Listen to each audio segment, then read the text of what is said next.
முன்பொரு காலத்துல மந்தையூர் அப்படின்னு ஒரு கிராமம் இருந்துச்சு. அந்த கிராமத்துல கழிப்பறை வசதி அப்படின்னு எதுவுமே கிடையாது. அதனால அந்த ஊர் மக்கள் எல்லாரும் தன்னோட அன்றாட இயற்கை உபாதைகளை ஆற்று ஓரமா கழிப்பாங்க. அந்த ஊர்ல மூக்கையன் அப்படின்னு ஒரு ஜமீன்தார் இருந்தாரு. சொல்ல போனா மூக்கையா வீட்டுல மட்டும்தான் கழிவறை வசதி இருந்துச்சு. மூக்கையாவும் அவர் குடும்பத்தை சார்ந்தவங்க மட்டும்தான் அதை பயன்படுத்துவாங்க.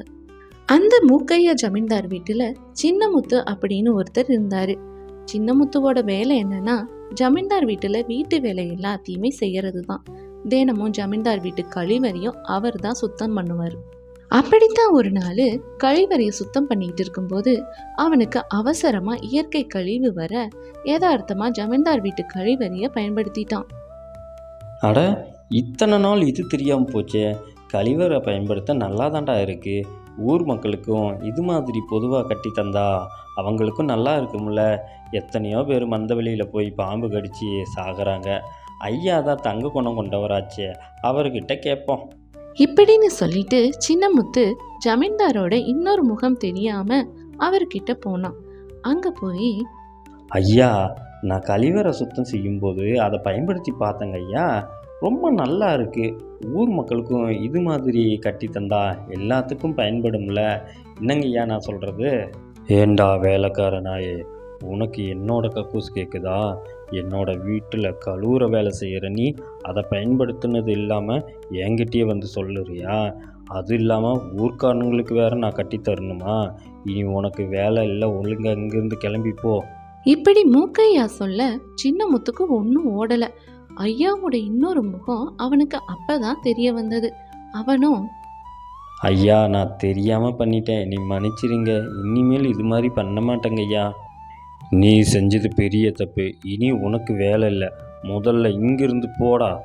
இப்படி மூக்கையா திட்ட சின்னமுத்து ரொம்ப வருத்தத்தோட ஊருக்குள்ள நடந்து வந்துட்டு இருந்தான். அவனும், இப்போ நான் என்ன பெரிய தப்பு செஞ்சிட்டேன்?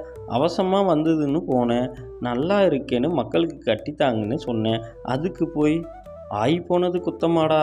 என்னடா இது, நல்லதுக்கு காலமே இல்லடா. இப்படி சின்னமுத்து தனியா பேசிட்டு இருக்க ஊர்ல எல்லாரும் அவசர அவசரமா ஓட ஆரம்பிச்சாங்க. சின்னமுத்தோ, என்னடா என்னாச்சு? எதுக்கு வேகமாக ஓடுறீங்க? என்னடா பிரச்சனை? ஆட ஒன்றும் இல்லைப்பா, மந்த வெளிக்கு போன பையனை பாம்பு கடிச்சிருச்சு. அதுக்கு தான் எல்லாரும் வைத்தியரை பார்க்க போகிறோம். நீயும் சீக்கிரமாக வந்து சேரு. ஏண்டா, ஜமீன்தார் மட்டும் பாதுகாப்பாக கக்கூஸ் போவார், எங்களுக்கு மட்டும் நிலைமை இப்படியா? வேறு வழியே இல்லை. ஊரில் ஒரு பொது கக்கூஸு கட்டியே ஆகணும். நாளைக்கே எல்லாத்துக்கிட்டையும் பேசுகிறேன். அடுத்த நாள் காலையில சின்னமுத்து எல்லாரையும் அழைச்சு இப்படி பேசினான். இங்கே பாருங்க, ஜமீன்தார் வீட்டில் கழிவறைன்னு ஒன்று இருக்குது. அது மாதிரி நாமளும் பொதுவாக காசு போட்டு கட்டிக்கலாம். இதனால எல்லா பிரச்சனையும் குறையும். என்ன சொல்கிறீங்க? யாடாவன் ஆய் போக அறையா? சும்மா இரு. அவசரமாக வந்தால் வேலி ஓரமாக போகிறத விட்டுட்டு அறை கட்டுறானா? அறை வீடு கட்டவே காசு இல்லை, இதில் ஆய் போக அறையா? போய் பொழப்ப பாருடா. இப்படி எல்லாரும் அலட்சியமா பேசி அங்க இருந்து கிளம்பி போனாங்க. சின்னமுத்தோ மனசுக்குள்ள, என்னோட கூரை விட்ட வித்துனாவது கழிவறை கட்டாமல் விட மாட்டேன். கூடிய சீக்கிரம் அதை பார்க்கத்தான் போகிறீங்க. இப்படியே சில நாட்கள் போக ஆரம்பிச்சுது. சின்னமுத்து தன்னோட வீட்டை விற்று புதுமையா கழிவறைய கட்டுனான். அப்புறம் ஊர் மக்கள் கிட்ட சொல்லி பயன்படுத்தவும் சொன்னான். இந்த விஷயமெல்லாம் ஜமீன்தார் காதுக்கு போக ஜமீன்தார் மூக்கையாவோ, என்ன மீறி இவனுக்கு கக்கூஸ் கேட்குதா? இவனை ஒரு வழி பண்ணாமல் விட மாட்டேன். டேய் குப்பா, சின்னமுத்தை கொன்று கக்கூஸ் முன்னாடி போதடா. அப்புறம் சின்னமுத்த ஆவி கக்கூஸ்குள்ளே இருக்குதுன்னு ஊருக்குள்ளே சொல்லுடா. ஒரு பையன் பயன்படுத்த மாட்டான். இவனுங்களுக்கு நாகரிகம் வேணுமா? நாகரிகம் இவனுங்களை முட்டாளாக வச்சாதான் என்னோட பேச்சை கேட்பானுங்க. இன்னைக்கு கக்கூஸ் கேட்டவன் நாளைக்கு பள்ளிக்கூடம் கேட்பான். குப்பா அவனை சும்மா விடாததா. குப்பனும் தன்னோட ஆட்களோட சேர்ந்து சின்னமுத்தை கொன்று கழிவறை முன்னாடி போட்டுட்டான். ஊருக்குள்ள சின்னமுத்தோட ஆவி கழிவறைக்குள்ள தான் இருக்குன்னு எல்லாரும் நம்ப அந்த கழிவறையை பயன்படுத்த எல்லாருமே பயப்பட்டாங்க. இப்படியே சில நாட்கள் போக அந்த ஊருக்கு வெளியூர்ல இருந்து ஒரு வியாபாரி வர அவரும், ஐயையோ, அவசரமாக வைத்த கலக்குது, உடனே கக்கூஸ் போகலைன்னா நாரிடும். இந்த ஊரில் கக்கூஸ் எங்கே இருக்குதுன்னே தெரியலையே. இப்படி பேசிக்கிட்டே சின்னமுத்து கட்டுன கழிவறையை அடைஞ்சான்.